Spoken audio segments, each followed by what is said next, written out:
अच्छा अज 21 अप्रैल 1938 लामा इकबाल का यम वफात है। असी वो कौम आ जिन्होंने को लामा इकबाल जो अजीम मफक्कर आई, पर साड़ी आज की जी नस्ल है ना, वो पैगाम बिल्कुल भूल चुकी। इकबाल सन खुद ही सिखाते बड़ा टिल आया, पर असी अज जो हो गया मादी चीज़ों पिछे बजते हाँ।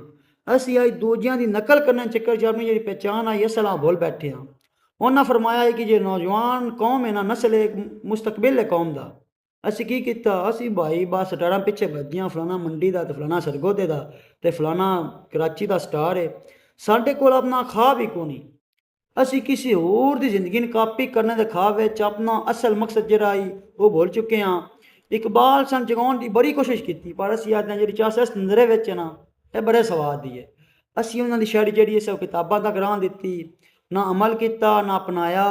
मसला ये नहीं कि असी की किया, मसला असी उन्होंने वक्त नहीं दिता। साड़ी नस्ल जानती नहीं ला इकबाल कौन आई कितों का आई, स्टारा का बड़ा पता है।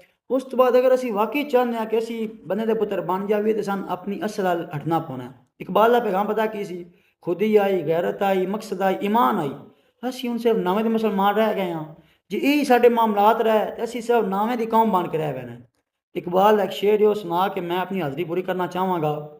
वो फरमाते ना, इस दौर की असनाम ख्याली को मिटाकर अकवाम को एक मरकज़ तौहीद पे लाकर आफाक में अनवारे मोहम्मद से ज़िया कर, मतलूब यही आज करामत है जहाँ को, इकबाल तेरी आज ज़रूरत है जहाँ को, इकबाल तेरी आज ज़रूरत है जहाँ को। वस्सलाम।